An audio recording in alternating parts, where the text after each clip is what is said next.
This game was extremely sad. Okay, so, you know, I tried to shake it off. I ate some Chipotle, I think. Seems like something I would do. And I played this guy. So this guy was, before the tournament, he was like nearing his 1900 floor. He was 2100 back in the day. And that's about all the background information you need. Also, hi YouTube. I should have said that. Okay, so it's a French. And I was kind of, sort of prepared for the French, but not really. Because I was only prepared for lines that had already been played against me. So yeah, I was prepared for a6, prepared for bishop e7. Those are the only moves that have been played against me so far in this f4 line, surprisingly. But he played the old main line, which is this.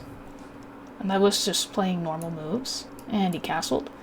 But I was also remembering sometimes, I didn't know what was happening, if he was going to be able to throw his pawns at my queenside if I just castled queenside. But I also remembered that sometimes it's an idea to play h4 and defend that way and also attack. So I thought h4 looked interesting, so I just kind of played it. And then he played bishop takes d4, which I was like pretty shocked by. I don't really get it. So his idea was to play f6. And here's where the second disaster of the tournament happened. So I thought for a long time here about different things, and pretty much all of them involved taking on f6 first. And I was looking at lines. I think I saw like knight f6. I played something like g3, and if he goes here, then I was like, okay, then I just castle here. And that was the line I was looking at after looking at a bunch of other things, right? And I'm sitting there and I'm like, okay, this happens, blah, blah, blah. Oh, and then I castle and it's fine. And then I reach and I touched my king. And I realized I touched my king and I was like, okay, it's fine. I'm sacking a pawn, it's fine. And I tried to act like I did it on purpose. But I just forgot to take on f6. The pawn sack isn't that bad. I mean, it's bad, but it's not like I'm losing or anything. So now I'm even more tilted. Because I'm just fucking down a pawn. This is something that should only happen in bullet or blitz maybe. But okay, I have chances of creating some sort of attack. I have the bishop pair. His dark squares are pretty weak, and his bishop is still bad because it's a French. So I was like, it's okay. I mean, it could be worse. So he plays here, and bishop c5 felt like the only reasonable move. Because I'm down a pawn. I need compensation, I need to get things happening, and I can't just give up the bishop pair. So that's what this move is. It's just tickling him a little bit. He played rook f7, and here I was considering knight e4 a lot. It's an idea in a lot of positions. But I kinda just thought about a bunch of stuff and got very frustrated. Because I think after I played knight e4, I think he just plays h6, and then I didn't know what I was doing here. I was like, okay, what was the point of this? I was just getting extremely frustrated, because I knew I had to get play right away, but I didn't know how. So I said, okay, whenever I feel like that, I think it's good to just develop a piece when you don't really know what to do, because it's hardly ever a mistake to develop a piece. And, you know, if you need to attack, having more pieces out would definitely help with that. So I played this move, which is a mistake. But I just didn't know what else to do. And I wanted to challenge his rook here. And a way to do that is to move the bishop, but where am I going to put it? E2? Maybe E2 is better. But I just wasn't so sure. So yeah, I go here and he just plays bishop d7. Otherwise, I have some sort of threat sometimes. Why not knight d6? Plays rook d7, and I just have to go here, and then b6. And my pieces are getting kicked around, and he's just improving his position. I'm helping him improve his position, so that felt wrong. I also liked bishop b5 because it makes b6 like slightly harder to play, kind of. But so bishop d7, breaking the pin. I play rook f1, And I chose this rook because I was like, okay, you can grab another pawn, but I don't know, like, your king is very open. I didn't know how to feel about this, but I didn't think he was going to take it, and he didn't. Black should take, but I was just going to go back to h1. Well, if I go back to h1, he has queen f4, so I can't do that. I have to do, like, I don't know. Oh, wait, no, I have bishop e3 if here. Yeah, I don't know. It seemed like he has to play very accurately here, so... Well, I mean, I accidentally sacked a pawn, so I have to get some compensation for it. That's what I was thinking. I didn't do it on purpose, but, you know. Okay, so he plays queen a5. And I could play rook takes f7, but here he just takes with the knight. So I was trying to orchestrate a way that he has to, like, distract this knight so he has to take with the king, and I was like, that looks kind of good for me. So I went bishop d6, just setting up a bunch of different tactics here. There's a lot of tactical ideas happening here, like with this hanging at certain points, this hanging at certain points. I wanted it. Basically, the idea is I'm gonna take on c6, and you know you have to take with the knight because it's hanging, and then I take on f7, and I bring your king out. That was my idea behind bishop d6. So I've equalized after sacking that pawn, so this was fine. And then he goes d4, which is a clear mistake, maybe even a blunder. So, you know, you have one winning move, and every other move is like -5. And clearly I miscalculated here, otherwise I would have won the game.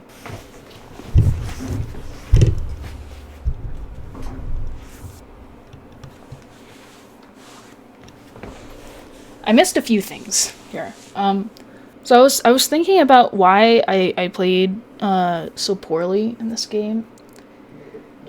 And in the next game, I won the next game, but it was not that, like, I was messing it up. I'm thinking that since I've pretty much just been grinding endgames, and then, like, studying, like, e4, e5, like, positional chess, I'm getting a lot better at that, but now I suck at calculation. Like, I just suck at it, I can't do it. Which is good. That's a good problem to have, because I think it's the easiest problem to fix, because you just fix it by doing tactics. Like, if you're not good tactically, just do tactics, and then you'll be better. I feel like it's a lot harder to fix chess understanding. So, okay, so bishop takes e5 is how you win, because, like, so if he takes this way, you have queen d4, and he just has too many guys hanging. And if he plays here, obviously that's very bad, because his queen's attacked. And if he takes here, then I take and I play this. Shit, you can resign that, because this is also attacked. Okay. And if he plays, like, rook takes f1 to try and get rid of some of those threats first, and then knight takes e5, I still go here, and you have to move that. There's no good way to defend it. Like, if you try queen c7 or something, I think I go... I think rook e1? I don't know what he's doing after rook e1. Maybe this is what I looked at. Rook d1 is good. I mean, if anything, this feels like I'm just winning because of the shitty pawn structure, and my king is safer, my queen's in the center, my pieces are more active, so that's probably enough to win. But here I was trying to calculate, I just wasn't doing it well. So I played the double question mark. Let me add a double question mark to that move. Bishop takes c6. So there's a few problems with this. So after here, I just thought I was winning here, because the knight is pinned, the bishop is attacked, but I missed two things. This is just not something you should ever miss. So the first thing I missed is that this is defended now. So I'm just down a piece. Alright. Very strange thing for me to miss. I should never miss it, but I did. But he played something even better. He just took my pawn, and I was like, holy fuck, what's happening? So this is the threat. And also this. So, this is forced, because that's the only way to stop any of that. And then I was thinking he would play knight c4, and I would resign. But he was saying I go here, but then bishop takes c6, I don't know what I'm doing. Oh, he said queen b3. Queen a1, queen b1, then I go here. Or no, I don't go there. Okay, that's probably what he saw. Well, I go here. It's good enough. This is just a god-awful position. Now I'm threatening that. But I think I would have resigned if he played knight c4. That's what I think. But then he played rook takes f1. Okay, so rook takes f1 is he wants to win material. But at least I have counterplay. At least I was thinking that I might still hold this here. I almost did. Okay, so his bishop is attacked and I'm threatening mate, so the only way to address both of those threats is this. So I take a pawn, and he can't go to, if he could go to d8, then that would be pretty bad. But he can't. He has to go rook f8, and now I centralize both bishops. And this doesn't look as bad as it should have been. This is very silly how this happened. So he started checking me. Now I was thinking, if I could just lure his queen to a bad square and then somehow like use the dark squares to escape, I might win. That's what I was thinking. So if I just play king c1, I don't know. Oh wait, I'm sorry. This is important. He included this, and then he went here. So now if king c1 is not possible because he checks and he picks up my bishop. So that, yeah, I was like, how is that possible? But yeah. So I can't do that, and if I go here, he is this. Maybe rook f7. But my king is just gonna die on the light squares. So I went d1, because I saw that if he goes for this, now I might, like, escape. And if his queen is misplaced and his rook is misplaced, then how is he going to get back in time and defend the mate threat? So, like, I'm starting to get some hope back. But I think I held on to my score sheets because I wanted to be able to say how much time I had. Because these things are important.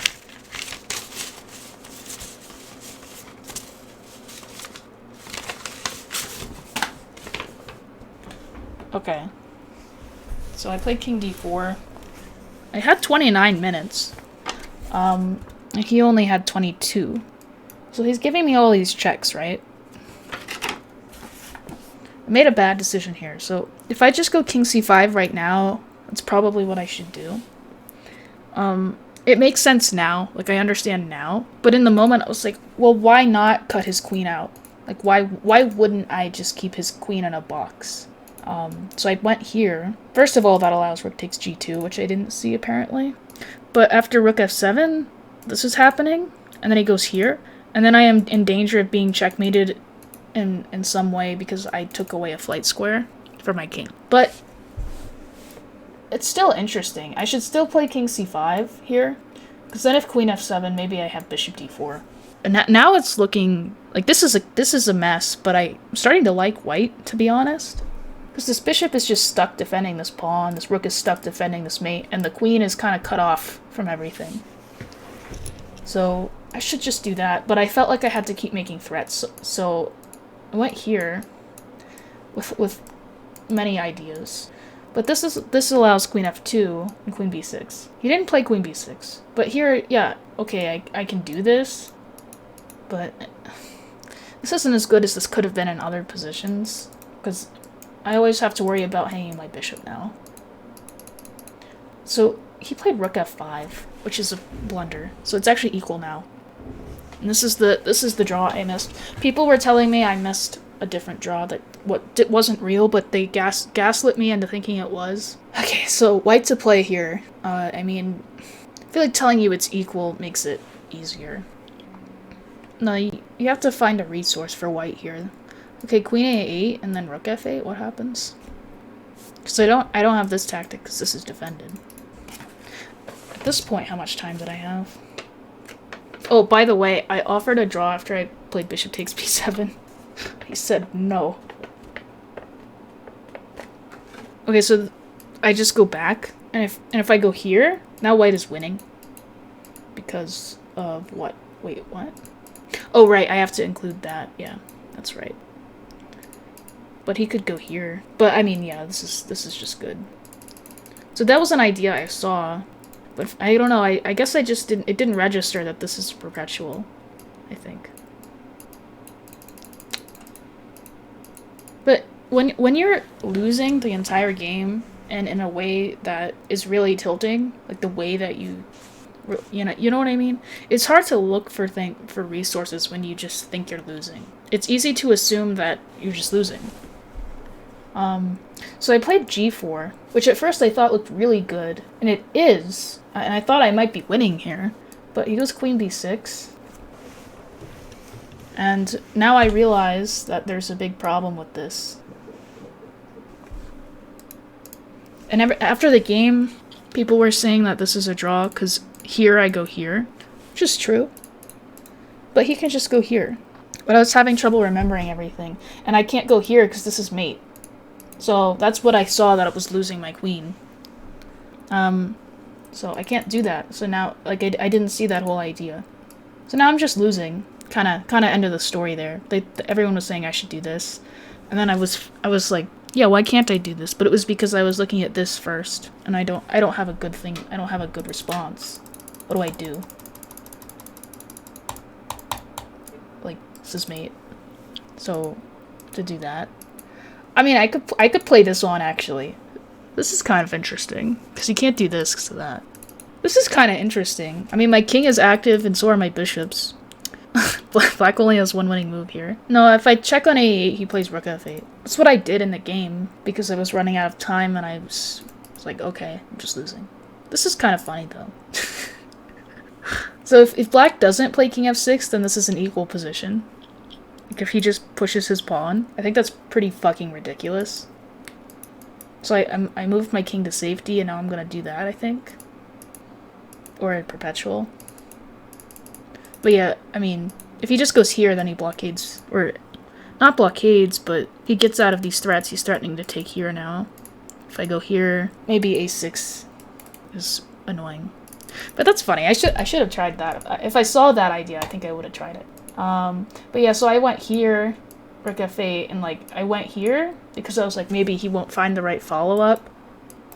But there's this, and then I lose my bishop, and I played on for a little while, and then I resigned because he traded the queens. If he's not winning my bishop, then yeah, it's fine. But it was just a terrible game. I ended up gaining a rating point in this tournament, though. I lost to a 1900, and I gained a rating point because I was able to turn it around. So I was very upset after this game. I was trying not to admit that I was, but I was. And I had like 20 minutes until the next round because it's a Kekona tournament, and I had the time control. The first two games were game 90 with a 10-second delay. And then in the third round, it changes to an increment. So like, okay, you're exhausted after playing 2 games. I'm completely demoralized after losing 2 games in ridiculous ways, and I only have 20 minutes to get over it and get to the next game. And I went up to my room and I was like, why am I not allowing myself to cry? Like, I haven't cried over a chess game in a long time, but I don't think that holding it in when like you need to cry is the way to do it. So I went and I cried for like 10 minutes. I was like laughing the whole time while I was crying because Daniel was there. And I let it out and I was like, I wanted to win. I did. I wanted to win. What I did was ridiculous and I'm upset. Instead of just coping and saying, no, it's fine, I don't care, because then that leads to more tilt. You gotta be honest with yourself. Okay, how does one allow oneself to cry? Well, you lose a chess game, Dennis, is how you do it. But I wasn't gonna get over it unless I like processed my emotions.